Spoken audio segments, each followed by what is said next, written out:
Hello friends எல்லாருக்கும் வணக்கம். எல்லாரும் எப்படி இருக்கீங்க? நல்லா இருக்கீங்களா? நாங்களும் நல்லா இருக்கோம். இன்றைக்கி நம்ம சேனலில் என்ன வீடியோ பார்க்க போகிறோன்னா, சண்டே எடுத்த விலாக் தான் நான் இன்றைக்கி உங்கள் கூட ஷேர் பண்ணிக்கிறேன். இப்போ வாங்க வீடியோக்குள்ளே போகலாம்.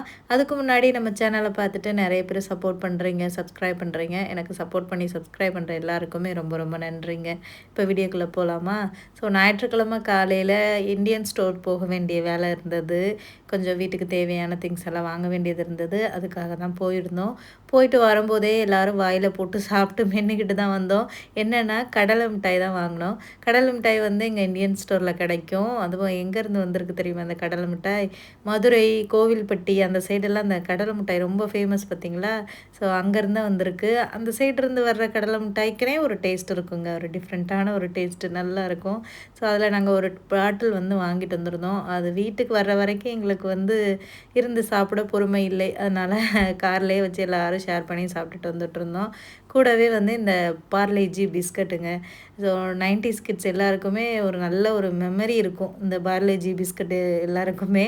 எனக்கும் அப்படி தான். சின்ன வயசுலலாம் இந்த பிஸ்கட் பாக்கெட்டு ஒரு பாக்கெட்டை எங்கள் அம்மா வாங்கி கொடுத்தாங்கன்னா அவ்வளோ ஒரு சந்தோஷமாக இருக்கும். அப்போல்லாம் இந்த ஒரு பிஸ்கட் பாக்கெட்டே ரூ. 2 ரூ. 1 அந்த மாதிரி தான் இருந்தது நாங்கள் சின்ன பிள்ளையாக இருக்கும்போதெல்லாம். இப்போ வந்து இந்த பாக்கெட் வந்து எவ்வளோன்னு தெரியல. நம்ம ஊரில் ஒரு ரூ. 10 15 இருக்கும்னு நினைக்கிறேன். இங்கே ப்ரௌனையில் அது $1ங்க. ஸோ நம்ம ஊர் இந்திய மதிப்புக்கு பார்த்திங்கன்னா அந்த ஒரு பாக்கெட்டே ரூ. 66 வருது. ஸோ நம்ம ஊர் காசு கால்குலேட் பண்ணோம்னா ரொம்ப ஷாக்காக இருந்தது. இவ்வளோ ரூபாயா அப்படின்னு சொல்லிட்டு. பட் இந்த ஊர் காசுக்கு $1ன்றது ஓகே பரவாயில்ல தான்.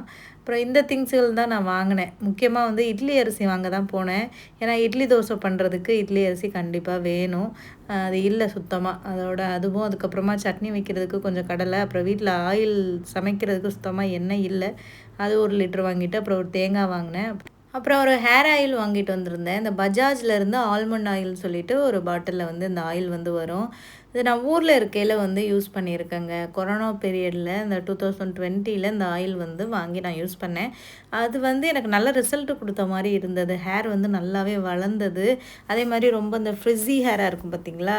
அந்த மாதிரி இருந்த என்னோடய ஹேர் வந்து கொஞ்சம் நல்லா சாஃப்டாச்சு இந்த ஆயிலை வந்து ரெகுலராக அப்ளை பண்ணும்போது. ஸோ அந்த ஆயில் வந்து இங்கே இந்தியன் ஸ்டோரில் இருந்தது. சரி ஓகே இங்கேயே வாங்கி ட்ரை பண்ணலாம் அப்படின்னு சொல்லிட்டு தான் இந்த ஆல்மண்ட் ஆயில் வாங்கிட்டு வந்தேன். பட் இது வந்து என்ன சொல்கிறது, ஒரிஜினல் ஆல்மண்ட் ஆயிலா அப்படின்னு கேட்டால் கிடையாது. இதுலேயுமே நிறைய வந்து மிக்ஸ் பண்ணியிருக்காங்க மற்ற ஆயில் எல்லாமே.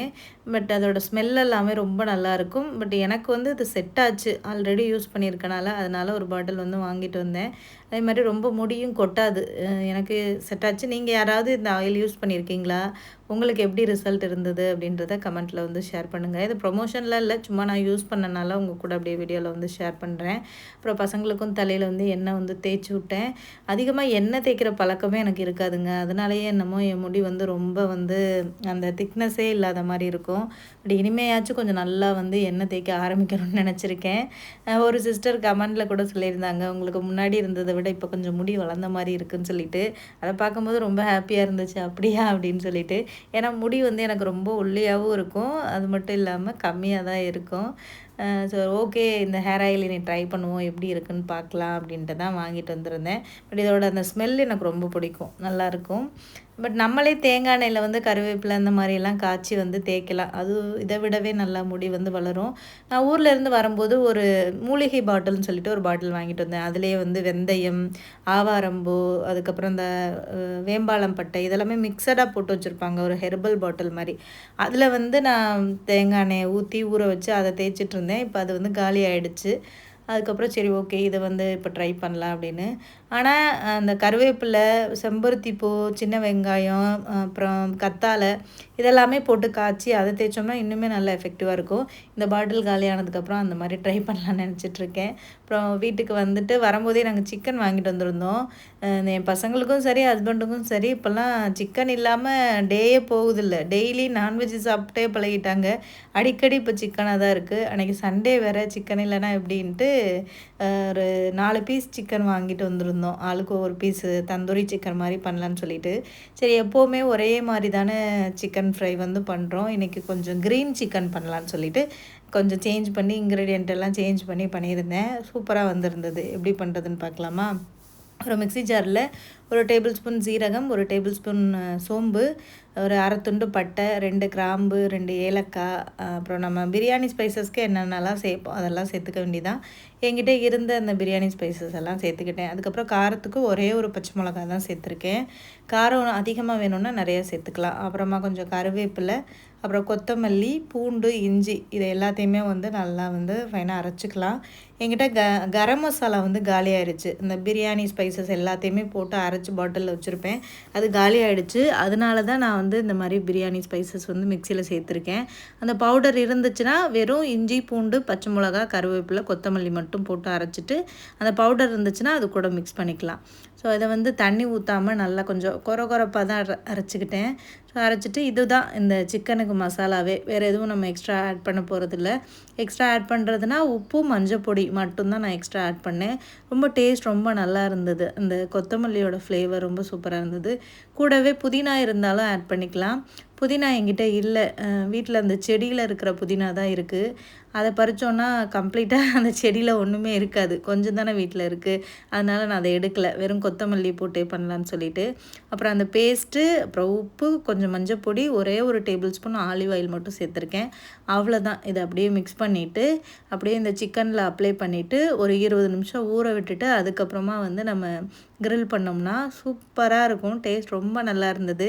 கண்டிப்பாக ட்ரை பண்ணுங்கள். அவன் வந்து வீட்டில் இல்லை, இல்லைனா ஏர் ஃப்ரையர் இந்த மாதிரி உங்கள் வீட்டில் இல்லைன்னா இதே மசாலாவை நீங்கள் சிக்கனில் மிக்ஸ் பண்ணிவிட்டு கடாயில் கொஞ்சமாக எண்ணெய் ஊற்றி நம்ம இந்த உப்பு கறி எல்லாம் பண்ணுவோம் பார்த்திங்களா, அந்த மாதிரி பண்ணிங்கனாலுமே டேஸ்ட் ரொம்ப நல்லாயிருக்கும். ஆனால் ஆயில் கம்மியாக வந்து சேர்த்துக்கணும். இல்லை எண்ணெயில் பொரித்து சாப்பிட்றவங்க 65 மாதிரி கூட பண்ணலாம். அந்த மாதிரி கூட ட்ரை பண்ணலாம். நல்லா இருந்தது இந்த மாதிரி மசாலா இது பண்ணி ரெடி பண்ணி பண்ணும்போது. பட் நாங்கள் அந்த எண்ணெயில் அந்த மாதிரியெல்லாம் பொரிக்க மாட்டோம் பார்த்திங்களா, அதனால நான் அவன்லேயே வந்து வச்சிடுறது. அவன் இருக்கிறது கொஞ்சம் யூஸ்ஃபுல்லாக இருக்குது. இந்த மாதிரி சிக்கன், ஃபிஷ் இதெல்லாமே வந்து கிரில் பண்ணுறதுக்கு. ஸோ ஃபுல்லாக வந்து நான் மசாலாவை வந்து மிக்ஸ் பண்ணி விட்டுட்டேன். காரம் வந்து கம்மியாக போட்டால் தான் என் பசங்க சாப்பிடுவாங்க. அவங்களுக்கும் சிக்கன் வந்து ரொம்ப பிடிக்கும். காரம் அதிகமாக இருந்தால் சாப்பிட மாட்டாங்க. அவங்களுக்காக தான் அதிகமாக சிக்கனே வாங்குறது. ஏன்னா அவங்க ரொம்ப விரும்பி சாப்பிட்றதே இந்த சிக்கன் தான். அதனாலேயே அவங்க அப்பா அவங்களுக்காக வாங்கிட்டு வந்துடுவாங்க. டெய்லியுமே வந்து முகில் கேட்பான், நான் குக் பண்ணிகிட்ருக்கேன், அம்மா சிக்கன் குக் பண்ணுறீங்களா, சிக்கன் சமைக்கிறீங்களா அப்படி சொல்லிகிட்டே கேட்பான். நல்லா மசாலாவில் சிக்கனை வந்து மிக்ஸ் பண்ணி வச்சு மூடி வச்சுட்டேன். சிங்கில் கொஞ்சம் பாத்திரம் கிடந்துச்சு. அந்த கேப்பில் அதை விளக்கிடலாம் அப்படின்னு சொல்லிட்டு தான் விளக்கிட்டு இருந்தேன். ஒரு மூவி போட்டு விட்டுட்டேன் மொபைலில். ஸோ கிச்சனில் வந்து தனியாக வேலை பார்க்குறது சில நேரங்களில் வந்து நமக்கு என்ன சொல்கிறது எரிச்சலாக இருக்கும். அதுக்காக தான் இந்த மாதிரி ஏதாவது ஒரு மூவி போட்டு விட்டேன்னா அதை பார்த்துக்கிட்டே வேலை பண்ணும்போது அந்த வேலையோட அலுப்பே தெரியாது. படம் இல்லைன்னா ஏதாவது பாட்டு போட்டு விடுவேன். இப்போ கொஞ்ச நாளாக அந்த தமிழ் மூவிஸ்ன்னு சொல்லி யூடியூப்பில் டைப் பண்ணோம்னா நிறைய மூவிஸ் வந்து வருது. அன்றைக்கி என்ன படம் பார்த்தேன்னு பார்த்தீங்கன்னா, மாமனிதன் ஒரு படம், விஜய் சேதுபதி படம். கொஞ்சம் நல்லா தான் இருந்தது அந்த படம். ரொம்ப ஒரு டிஃப்ரெண்ட்டான ஒரு இதில் ரொம்ப நல்லா நடிச்சிருந்தார் விஜய் சேதுபதி. அவரோட நடிப்பு ரொம்ப யதார்த்தமாக இருக்கும். எனக்கு பிடிச்ச நடிகரில் அவர் ஒருத்தவர். அந்த படம் தான் பார்த்துட்டு இருந்தேன். ஒரு சில சீன் எல்லாமே கொஞ்சம் எமோஷ்னலாக இருந்தது. நான் கொஞ்சம் எமோஷ்னலான டைப்பு தான். டக்குன்னு கண்ணீர் வந்துடும். ஸோ ஒரு சில சீனை பார்க்கும்போது அப்படி தான் இருந்தது. அப்படியே பார்த்துட்டே இந்த பாத்திரத்தை ஃபுல்லாக விளக்கி வந்து முடிச்சுட்டேன். காலையிலேயும் கொஞ்சம் பாத்திரம் விளக்குனேன். அப்புறம் கொஞ்சம் நேரத்தில் எவ்வளோ பாத்திரம் சேர்ந்துருச்சு பாருங்களேன். காலையில் பிரேக்ஃபாஸ்ட்டுக்கு என்ன பண்ணி சாப்பிட்ருந்தோம்னா, பச்சை பயிறு இருக்குது பார்த்திங்களா, அது வந்து ஊற வச்சுருந்தேன்.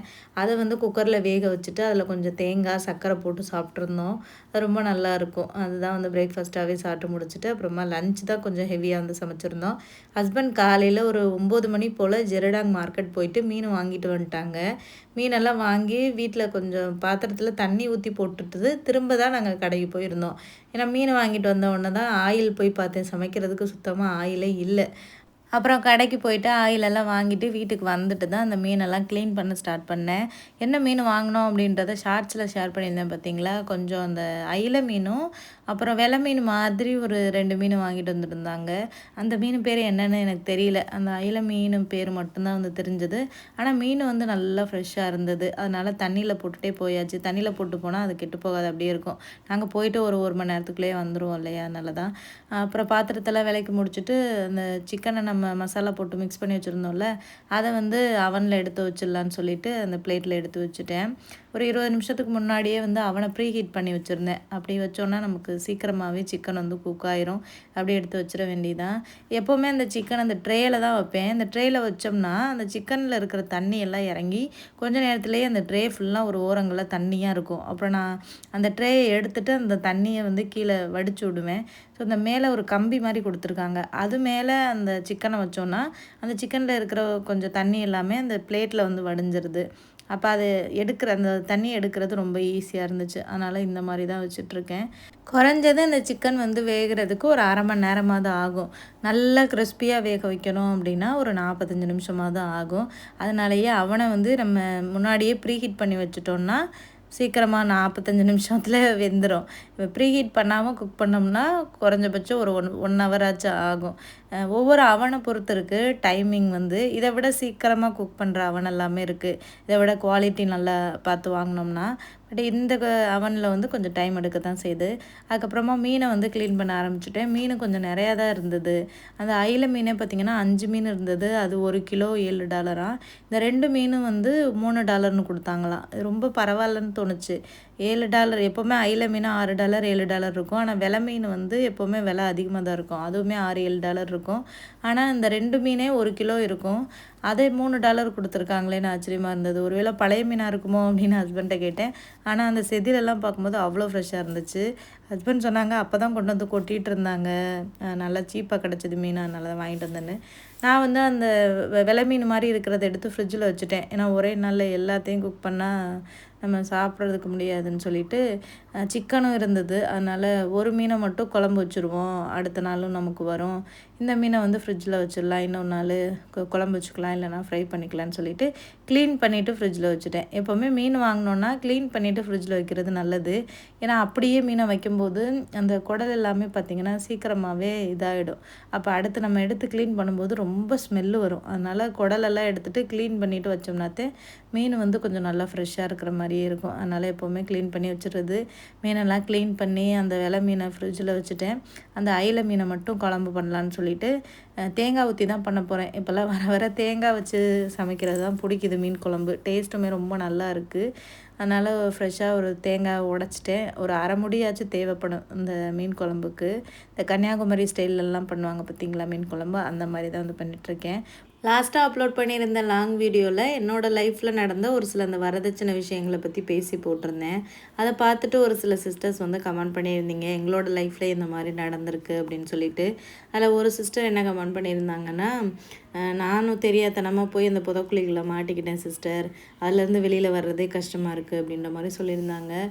உண்மையாகவே நிறைய பெண்களோட வாழ்க்கை இப்படி தான் இருக்குது. வேறு வழியே இல்லாமல் அந்த இடத்துல நமக்கு கஷ்டமாக இருந்தாலுமே வேறு வழியே இல்லை. நம்மளோட பேரண்ட்ஸுகளுக்காக அங்கே எவ்வளோ கஷ்டம், மாமியார் வீட்டில் எவ்வளோ கஷ்டம் கொடுத்தாலும் நம்ம வாழ்ந்து தான் ஆகணும். அங்கே அதை விட்டு வெளியில் வரவும் முடியாது. ஏன்னா பெற்றவங்க வீட்டில் வந்து நம்ம எத்தனை நாள் இருக்க முடியும்?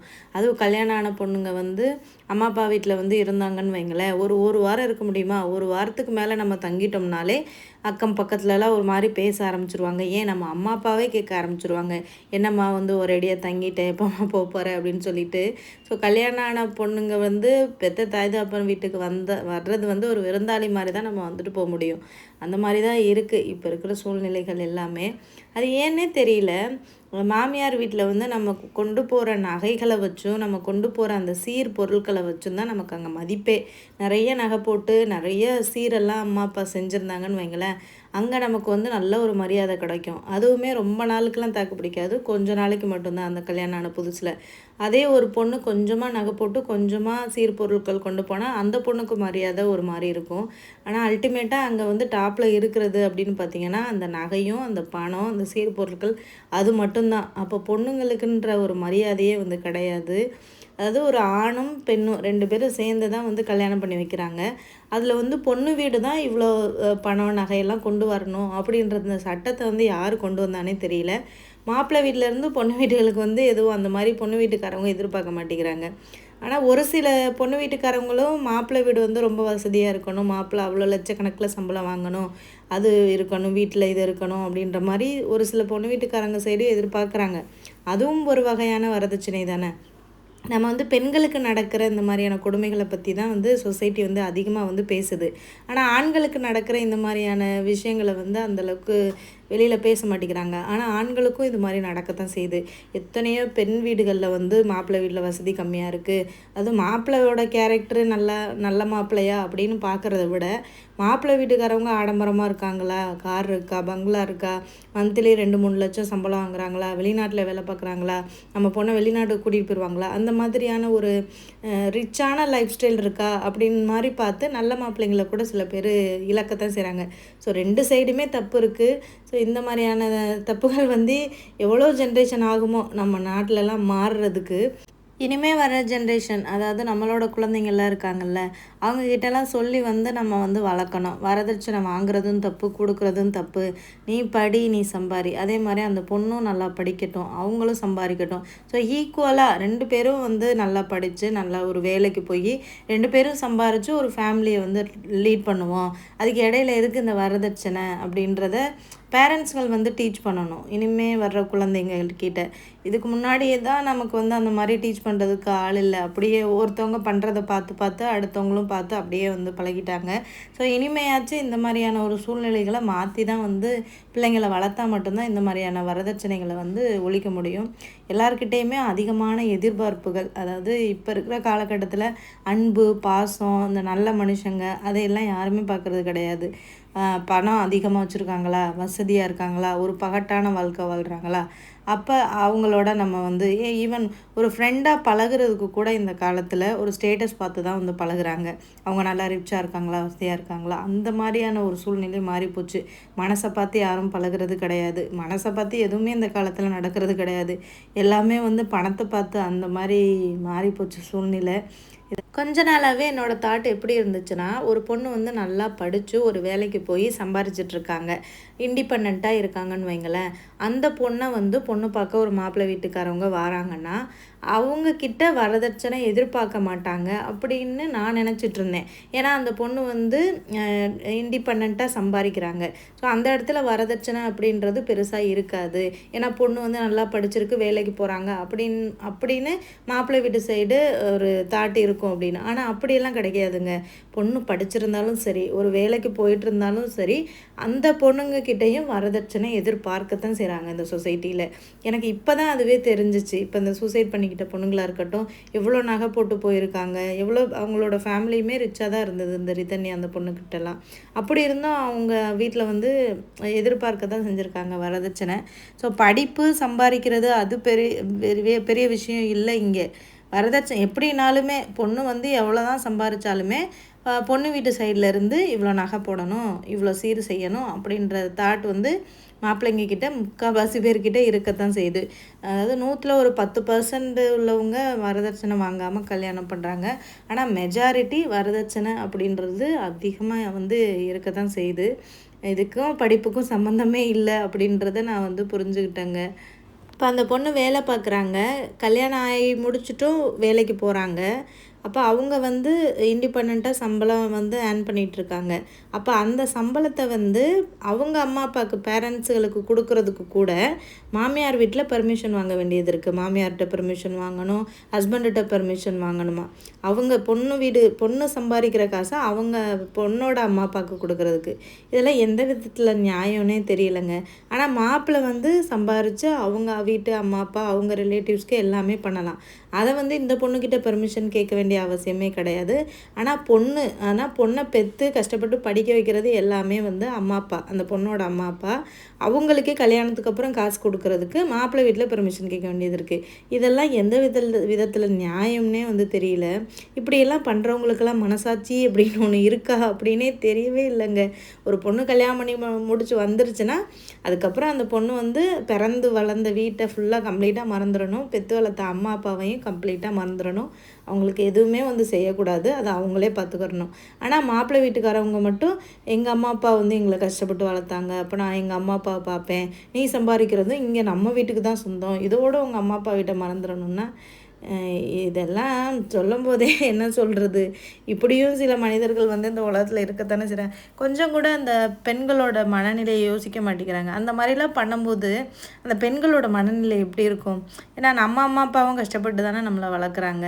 அந்த கஷ்டத்தை பார்த்து தானே நம்ம வளர்ந்துருப்போம். இப்போ நம்ம அம்மா அப்பாவுக்கு ஒரு 1000 2000 கூட கொடுக்க முடியலைன்னா அப்புறம் என்ன தான் நம்ம வேலைக்கு போய் சம்பாரித்து ஒரு நிம்மதியே இல்லாமல் தான் நிறைய பெண்களோட வாழ்க்கை வந்து போயிட்டுருக்கு. இப்படிலாம் பண்ணும்போது எவ்வளோ ஒரு மன உளைச்சல் ஆகும். இதெல்லாம் ஏன் வந்து புரிஞ்சுக்கவே மாட்டேங்கிறாங்கன்னே தெரியல.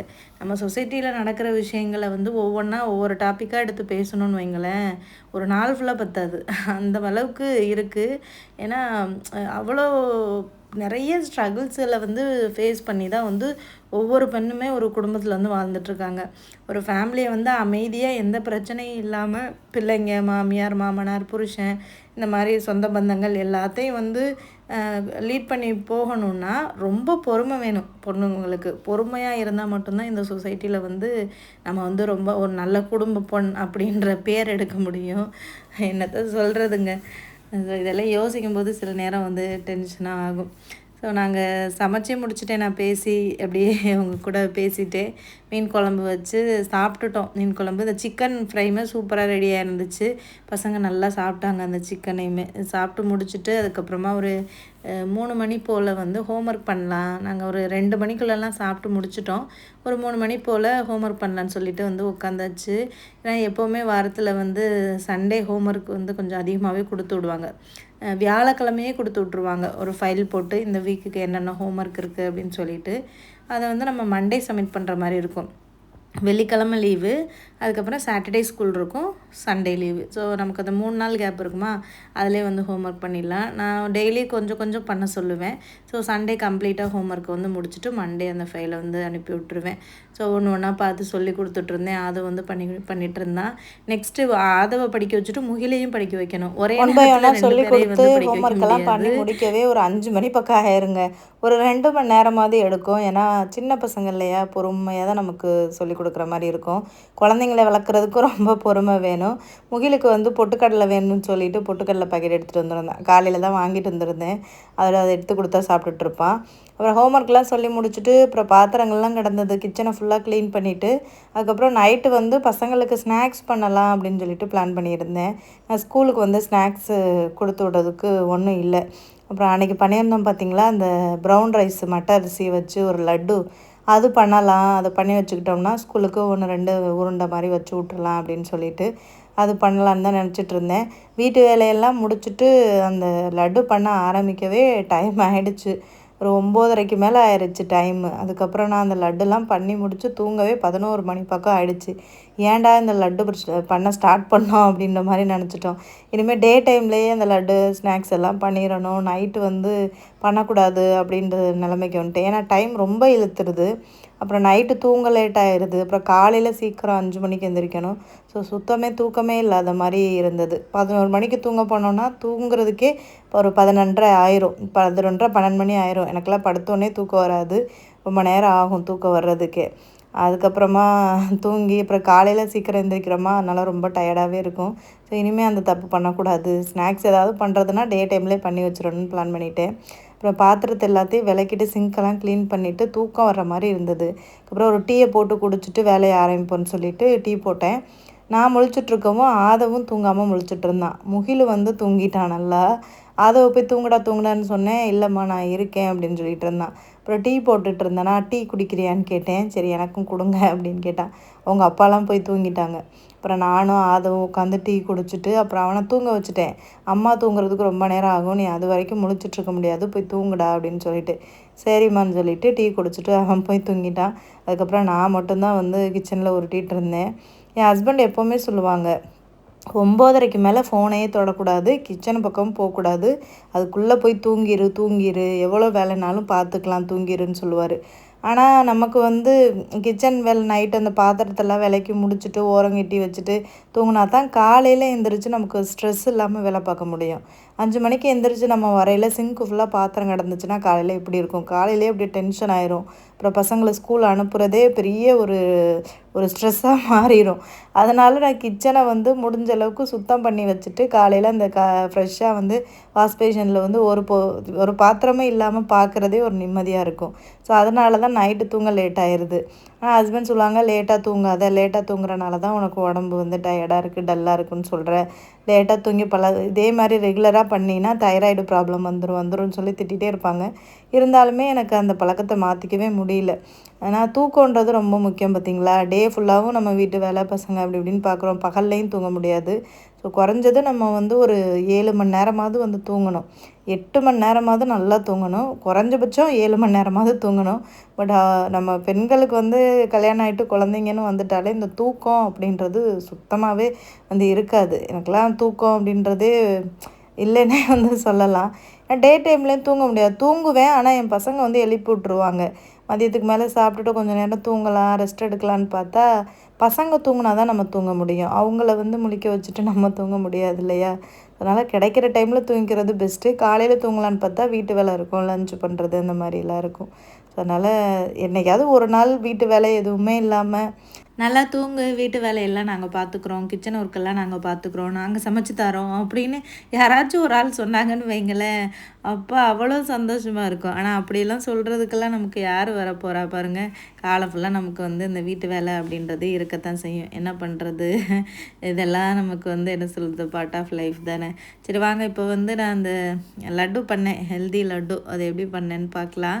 ஒரு 2 கப் அளவுக்கு மட்டை அரிசி எடுத்துக்கிட்டேன். நான் ஃபஸ்ட் டைம் பண்ணும்போது அந்த மட்டை அரிசியை மட்டும் வறுத்து பண்ணேன்.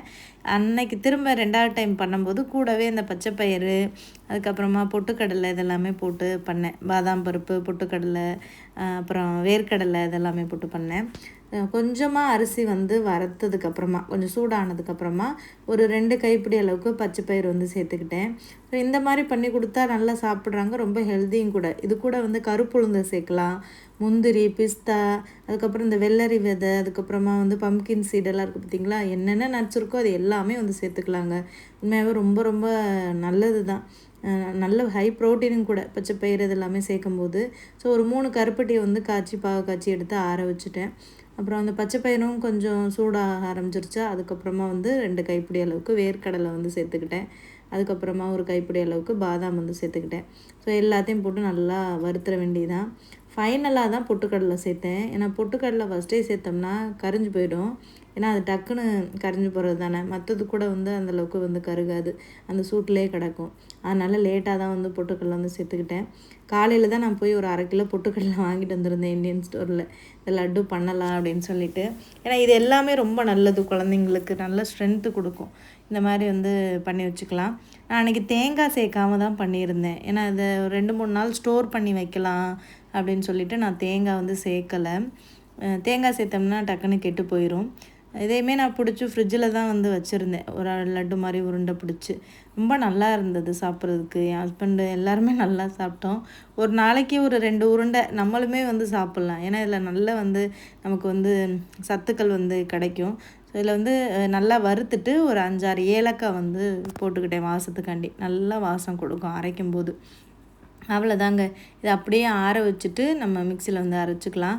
மொத்தமாக கூட நம்ம இந்த மாதிரி வாங்கி ஒரு அரை கிலோ அரிசி, 1/2 கிலோ பாதாம், 1/2 கிலோ பொட்டுக்கடலை, 1/2 கிலோ பச்சைப்பயிறு, 1/2 கிலோ வேர்க்கடலை, இந்த மாதிரி மொத்தமாக வாங்கி கூட நம்ம மில்லில் கொடுத்து அரைக்கலாம். ரைஸ் மில்லில் கொடுத்து ஒரு பக்கெட்டில் அரைச்சி வச்சுக்கிட்டோன்னா தேவையப்போ மட்டும் நம்ம கருப்பட்டி பாகு காய்ச்சி அந்த மாவில் பெரட்டி நெய் போட்டு பெரட்டி உருண்டை பிடிச்சி வச்சுக்கலாம். மொத்தமாக நம்ம அரைச்சி வச்சுக்கிட்டோம்னா ஸ்நாக்ஸ் பிரச்சனையே இல்லைங்க.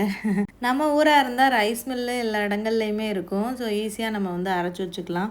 பட் இங்கே ப்ரூனே நாட்டில் அவ்வளோக்கா ரைஸ் மில் வந்து இருக்காது. இங்கேயே ஒரே ஒரு இடத்துல இருக்குதுன்னு சொன்னாங்க ஃப்ரெண்ட்ஸ் எல்லோரும். ஆனால் நான் போனதில்லை. ஆனால் அங்கே போய் அரைச்சோன்னா நம்ம ஊர் மாதிரி 1 கிலோ 2 கிலோ அப்படிலாம் அரைக்க முடியாதான். மொத்தமாக 5 கிலோ 10 கிலோ அந்த மாதிரி கொடுத்தா தான் அரைச்சி தருவாங்க. தருவாங்க அப்படின்ற மாதிரி சொன்னாங்க. பட் நான் போனதில்லை, அதனாலேயே அங்கே போய் அரைக்கிற ஐடியாலாம் இல்லை. மிக்ஸி தான் நமக்கு எப்போவுமே வந்து ரைஸ் மில்லாக யூஸ் பண்ணிக்கிறது. ஸோ ஊராக இருந்தால் நீங்கள் வந்து ஊரில் இருந்தீங்கன்னா நீங்கள் ட்ரை பண்ணுங்கள். இந்த மாதிரி மொத்தமாக கூட அரைச்சி வச்சு பிள்ளைங்களுக்கு ஸ்நாக்ஸாக வந்து இது பண்ணி வந்து கொடுக்கலாம். அது ரொம்ப ஹெல்தி தானே. கூடவே இது கூட சிறுதானியங்களை ஆட் பண்ணிக்கலாம். இந்த குதிரைவாலி, திணை, வரகரிசிலாம் இருக்குது பார்த்திங்களா, அதையுமே வறுத்தது கூட வந்து சேர்த்துக்கலாம். அதுவுமே ரொம்ப சத்து தான். அதுக்கப்புறம் கேழ்வரகு லட்டு இந்த மாதிரிலாம் பண்ணலாம். ஃப்யூச்சரில் இதெல்லாம் ஒன்று ஒன்றா ட்ரை பண்ணுவோம் அப்படின்னு தான் நான் நினச்சிட்ருக்கேன். ஏன்னா ஸ்நாக்ஸு பிரச்சனை தீரும் பார்த்திங்களா.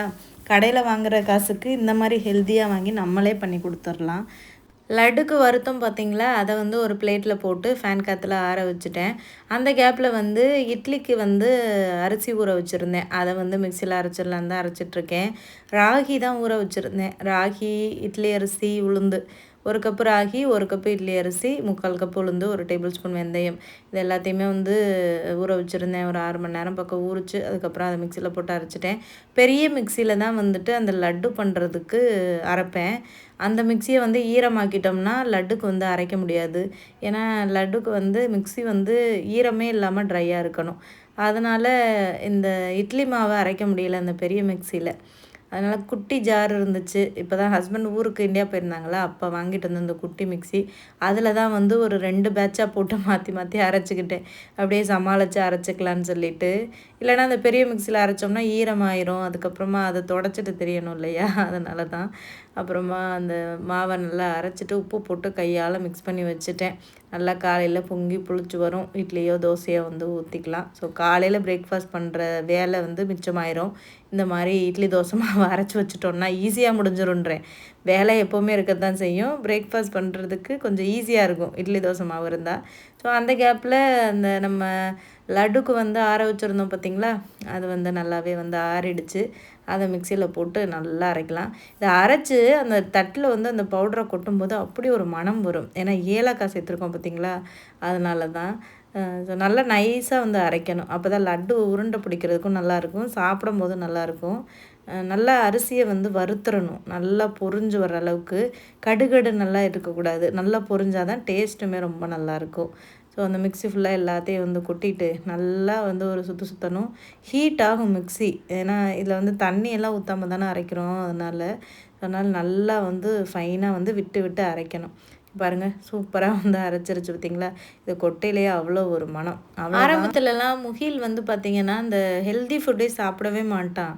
அவனுக்கு இந்த முறுக்கு இந்த மாதிரி ஜங்க் ஃபுட் சாப்பிட்டே வந்து நல்லா பழகிட்டான். முறுக்கு, சூப்பர் மார்க்கெட் போனோம்னா அந்த நபாட்டி மாதிரி இருக்குல்ல, வேஃபர்ஸு, அதெல்லாமே அவனுக்கு ரொம்ப பிடிக்கும். அப்புறம் க்ரீம் வச்ச பன்னு, அதுக்கப்புறம் க்ரீம் வச்ச பிஸ்கட்டு, இந்த மாதிரியான ஐட்டங்களே, சாக்லேட்ஸு, அப்புறம் டோனட்டு, இந்த மாதிரியான ஐட்டங்களே சாப்பிட்டு நல்ல ஃபுட்டே சாப்பிடவே மாட்டான். வாழைப்பழம் கூட சாப்பிட்றத விட்டுட்டான்னா பார்த்துக்கோங்களேன். இங்கே புரோனை வந்ததுக்கப்புறமா அது எங்கள் மேலேயும் தப்பு இருக்குது. ஏன்னா ஜங்க் ஃபுட்டு நம்ம எதை வந்து அதிகமாக குழந்தைங்களுக்கு வாங்கி கொடுக்குறோமோ அந்த டேஸ்ட்டு பார்த்து பழகிடுச்சுங்கன்னா அதுகளால் அதை விட முடியாது. அதனால் சுத்தமாக எந்த ஃப்ரூட்ஸுமே சாப்பிட மாட்டான், பால் குடிக்க மாட்டான், இந்த மாதிரியே இருந்துக்கிட்டு இருந்தான். அதுக்கப்புறம் ஒரு கட்டத்துக்கு மேலே தான் இவன் என்னடா அவன் ஒரு மாம்பழம் சாப்பிட மாட்டான், ஒரு கொய்யாப்பழம் சாப்பிட மாட்டான், ஃப்ரூட்ஸ்லேயே ஆப்பிள் மட்டும்தான் சாப்பிடுவான், ஒரு வாழைப்பழம் கூட சாப்பிட மாட்டான். சாப்பிட்டா அப்படியே வாமிட் பண்ணுவான். அதனால நாங்கள் கம்ப்ளீட்டாகவே இந்த ஜங்க் ஐட்டமே அவ்வளோக்கா வாங்கியே கொடுக்கக்கூடாது ரெகுலராக. எப்போயாச்சும் ஒரு நாள் வாங்கி கொடுக்கலாம், எப்போயாவது ஆசைப்பட்டு பிஸ்கட் சாப்பிடணும் போல் இருக்குது அப்படின்னா. பட் ரெகுலராக நம்ம கடைக்கு போகும்போது வாங்கி கொடுக்கக்கூடாதுன்னு சொல்லிட்டு கம்ப்ளீட்டாக இந்த முறுக்கு வாங்குறது, அதுக்கப்புறமா பிஸ்கட் வாங்குறது அப்படின்றத கண்ட்ரோல் பண்ணோம். வீட்டில் செஞ்சு கொடுத்தா பரவாயில்ல, முறுக்கு இதெல்லாமே. கடையில் வந்து பாமாயிலில் தானே பண்ணுறாங்க. அதனால் வந்து அதெல்லாம் கம்ப்ளீட்டாக அவாய்ட் பண்ண ஆரம்பித்தோம். அதுக்கப்புறம் அதெல்லாம் வாங்கி கொடுக்காம இருக்கவும் அப்போ அவனுக்கு பசிக்க ஆரம்பிக்கும்ல. பசிக்கும்போது வீட்டில் என்ன ஹெல்த்தியாக இருக்கோ அதை சாப்பிட்டு பழகினான். அதுக்கப்புறம் தான் கொஞ்சம் கொஞ்சமாக இம்ப்ரூவ் பண்ணி இப்போ தான் ஓரளவுக்கு வாழைப்பழம், அதுக்கப்புறம் இந்த மாதிரி லட்டு, வீட்டில் பண்ணுற ஸ்நாக்ஸுகளெல்லாம் சாப்பிட பழகினான். அது ஸ்கூல் போனதுக்கு அப்புறமா தான். ஏன்னா ஸ்கூலுக்கு வந்து ஸ்நாக்ஸ் மட்டும் தானே கொடுத்து விட்றோம். அப்போ ரெகுலராகவே வந்து அவன் ஸ்கூலில் வந்து ஸ்நாக்ஸ் சாப்பிட்றான். லஞ்சுக்கு வீட்டுக்கு வந்துடுறாங்க. அப்போ அங்கே ஸ்கூலில் விளையாண்டுட்டு படிச்சுட்டு பசிக்க ஆரம்பிக்குமா, அப்போ டிஃபன் பாக்ஸை ஓப்பன் பண்ணும்போது என்ன இருக்கோ அதை சாப்பிட்ருவாங்க. அதனாலேயே நான் அதிகமாக வெளியிலேருந்து வாங்கியே ஸ்நாக்ஸ் வைக்க மாட்டேன். முடிஞ்ச அளவுக்கு வீட்டில் உள்ளதையே வச்சு விட்றது, ஃப்ரூட்ஸ் வச்சு விட்றது. அப்போ அப்படியே சாப்பிட்டு பழகிட்டு இப்போ அவனுக்கு ஓரளவுக்கு பழக்கமாயிடுச்சு. ஸோ நம்ம வந்து பிள்ளைங்கள வந்து எதை கொடுத்து எதை காமிச்சு வளர்க்குறோமோ அதுக்கேற்ற மாதிரி தான் அந்த குழந்தைங்களும் இருக்குது அப்படின்றத வந்து நல்லா புரிஞ்சுக்கிட்டேன். நம்ம அந்த மாதிரி ஜங்க் ஃபுட் ஐட்டமை வாங்கி கொடுக்காம இருந்தாலே இந்த பசங்க சாப்பிடாம இருப்பாங்க. நம்ம என்னதான் அடம் பிடிச்சாலும் சரி அழுகுறானே அப்படின்னு வாங்கி கொடுக்கவும் தான் அவங்களால அந்த டேஸ்ட்டை வந்து கண்ட்ரோல் பண்ண முடியல. திரும்ப திரும்ப கேட்குறாங்க. ஸோ இப்போ ஓரளவுக்கு மாற்றியாச்சு. உங்கள் குழந்தைங்களும் அந்த மாதிரி இருந்ததுன்னா நீங்களும் கொஞ்சம் சேஞ்ச் பண்ண பழகுங்க. ஏன்னா ஜங்க் ஃபுட்டெல்லாம் இப்போ ரொம்ப வந்து இதுன்னு சொல்கிறாங்க. குழந்தைங்களுக்குலாம் ரொம்ப அஃபெக்ட் பண்ணுது அப்படின்னு சொல்லிட்டு. அதனால் முடிஞ்ச அளவுக்கு கொஞ்சம் சிரமம் பார்க்காம வீட்டிலேயே ஏதாவது ரெடி பண்ணி கொடுங்க. அப்புறம் நான் எல்லா லட்டுமே வந்து பிடிச்சிட்டேன். பக்கத்தில் ஃபோனில் என்னோடய வீடியோவை தான் நான் பார்த்துட்ருந்தேன். வாய்ஸ் ஓவர் கொடுத்துட்டு நான் அப்படியே அப்லோட் பண்ணிடுவேன். திரும்ப ரீசெக்லாம் பண்ண மாட்டேன். ஏன்னா அதுக்கு டைமும் இருக்காதா, அதனால் அப்லோட் பண்ணிவிட்டு தான் நான் உட்காந்து வீடியோ பார்ப்பேன். ஒழுங்காக பேசியிருக்கோமா, என்ன பேசியிருக்கோன்னு. சில நேரம் என்னோடய வீடியோ பார்க்குறதுக்கு எனக்கே பயமாக இருக்கும். வளர்கிற மாதிரி பேசியிருக்கோமோ, தேவையில்லாத விஷயங்கள பேசியிருக்கோமோ அப்படின்ற மாதிரி எல்லாமே வந்து தோணும். ஏன்னா ஷார்ட்ஸ் அப்படின்றது 1 நிமிஷத்தில் முடிஞ்சிடும். 1 நிமிஷம் 1.5 நிமிஷத்தில் முடிஞ்சிடும். அதை வந்து நம்ம ஈஸியாக பேசிடலாம், யோசித்து பார்த்து பேசலாம். பட் லாங் வீடியோன்ற போது லென்த்தியாக போகுமா, ஒரு ஃப்ளோவில் நம்ம வாட்டில் பேசிகிட்டே போவோம். என்ன பேசுகிறோம், எப்படி பேசுகிறோம் அப்படின்றதே சில நேரங்களில் எனக்கு தெரியாது. ஸோ அப்லோட் பண்ணிவிட்டு அதுக்கப்புறமா பார்க்கும்போது தான் தெரியும். சில நேரங்களில் நானே வந்து இப்படி பேசக்கூடாது, நம்ம சேஞ்ச் பண்ணிக்கணும் அப்படின்றத கற்றுக்குருவேன். ஆனால் எப்போவுமே என்னோடய வீடியோவை நான் ப்ளே பண்ணி பார்க்க தான் செய்வேன் அப்லோட் பண்ணதுக்கப்புறமா. ஸோ லட்டும் உருட்டிட்டேன். டைமை பார்த்தேன், 11:15 இருந்தது. அதுக்கப்புறம் வினிதா இவ்வளோ நேரம்லாம் முழிக்காத வினிதா, ஓடி போய் தூங்கிடு அப்படின்னு சொல்லி எனக்கிட்டே பேசிவிட்டு லட்டையும் வந்து ஃப்ரிட்ஜில் வச்சு மூடி வச்சுட்டு தூங்க போயிட்டேன். அவ்வளோதாங்க இந்த வீடியோ இதோட கம்ப்ளீட் ஆகுது. நெக்ஸ்ட் வீடியோவில் பார்க்கலாம். Bye bye.